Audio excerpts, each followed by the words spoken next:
иштер министри, милициянын генерал-майор Ниязбеков. Президент Садыр Жапаров Ички иштер министрлигинин ички аскерлердин 80 жылдыгына арналган салтанаттуу иш-чарага катышты.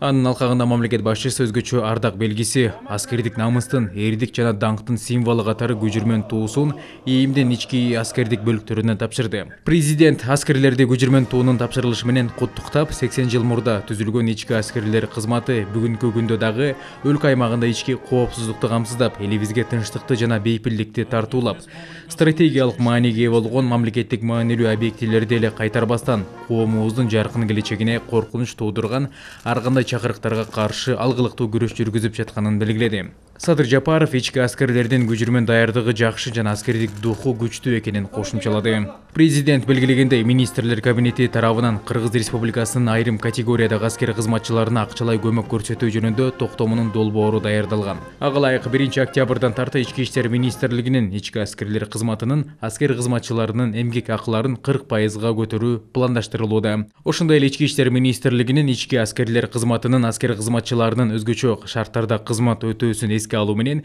ушул жылдын 1 сентябрдан тарта аскер кызматчылардын өтөгөн кызматынын 1 жыл эми 1,5 жыл деп эсептелери. Ал эми Баткен облусунда кызмат өтөгөн аскер кызматчыларынын 1 жылы 2 жылга тете деп эсептелери белгиленген. Аскерлер кызматынын түзүлгөндүгүнүн 80 жылдык мааракеси менен чын дилимден куттуктайм.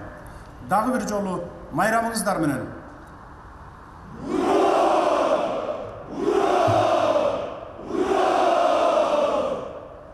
Ички аскерлер стратегиялык мааниге ээ болгон мамлекеттик маанилүү объектилерди эле кайтарбастан, коомубуздун жаркын келечегине коркунуч туудурган ар кандай чакырыктарга каршы алгылыктуу күрөш жүргүзүп жатат. Ички аскерлерибиздин учурдагы көжүрмөн даярдыгы жакшы жана аскердик духу күчтүү. Алар кандай гана милдеттер жүктөлбөсүн, жоопкерчилик менен так аткарууга даяр экенин акыркы жылдарда өлкө аймагында орун алган окуялар айкын көрсөттү. Мындан ары дагы ички аскерлерибиз өлкөнүн бакубат келечеги үчүн, анын ичинде мамлекетибиздин коопсуздугун камсыз кылуу, жарандарыбыздын укуктары менен эркиндиктерин коргоо боюнча алдыга коюлган милдеттерди так аткарат деп ишенимдүү айта аламын.